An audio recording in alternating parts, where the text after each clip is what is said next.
Penny! Penny! Penny!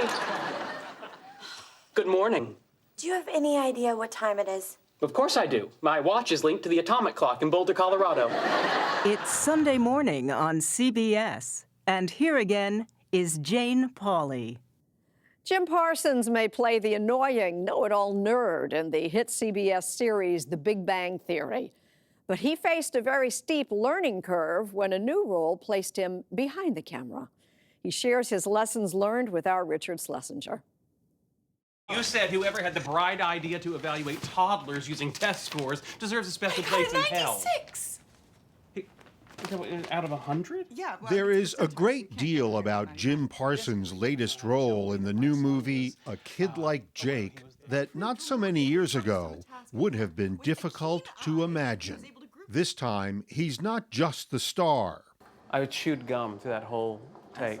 He is also one half of the husband and husband producing team behind the film that focuses on two parents, played by Parsons and Claire Danes, trying to find the right school for their 4-year-old son, Jake, who likes to dress as a princess.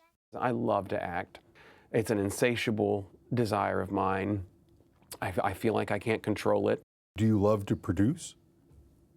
No, I wouldn't say that yet. This guy doesn't know how to tell me that my son was, he was the Little Mermaid, it turns out. Anyway. Parsons is known as an actor with a broad range. I'm sorry, honey. I'm meeting Amy and Bernadette for dinner. But you're welcome to tag along. A girls' night? Oh, I don't know if I'm up for an evening talking about rainbows, unicorns, and menstrual cramps. He became an A-list star in the CBS sitcom The Big Bang Theory. He is also a stage actor, starring these days on Broadway in a revival of The Boys in the Band. And he's presenting an award at the Tonys tonight. This is his first role behind the camera, as a producer. Where did you get the producer bug? I'm not sure that I have it still, but I'm doing it. There's been a bit of a learning curve. People generally don't like to talk about this, but what don't you know? What don't I know? Oh, I don't mind talking about what don't I know. I don't know, I don't know all the things that one must consider when putting together a project. I'm learning them. Parsons was on location at a school last summer in Brooklyn, New York, when we first caught up with him. He and Claire Danes were shooting scenes not at all unfamiliar to her.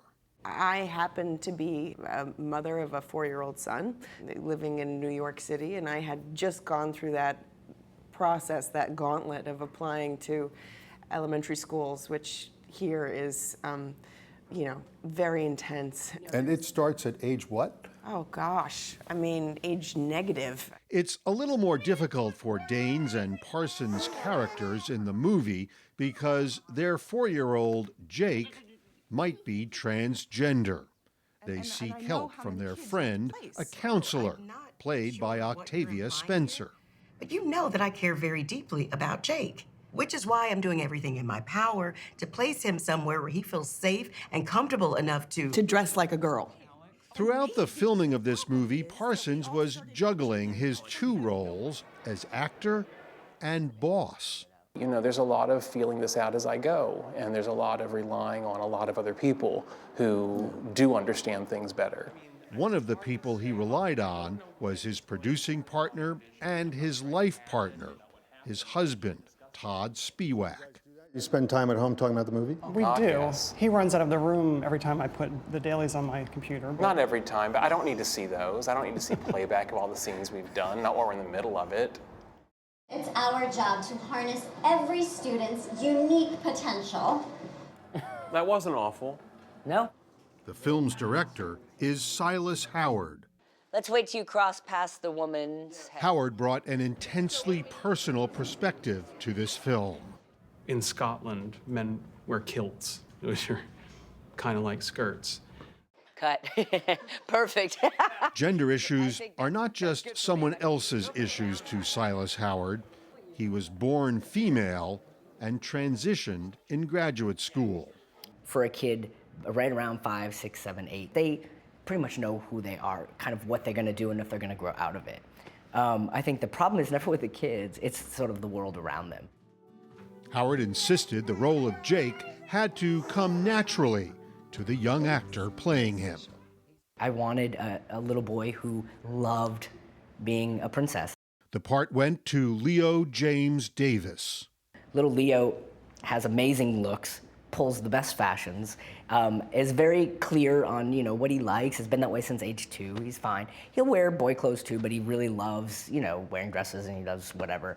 And his parents are so on board, they're super supportive. Howard's boss, Jim Parsons, is one of TV's highest paid actors and could have chosen pretty much any film as the first one he produced. He said this was the time to make this film, while there is a debate about who can use which bathroom and the role of transgender soldiers. I think it might be more important than ever, even if mostly what you want to do is act, to get your face and hands in there as early as you can to make sure that the stories you're interested in telling have a chance to be told. But Parsons and Claire Danes see themes in this film that go beyond whatever problems parents have if their kids might be transgender.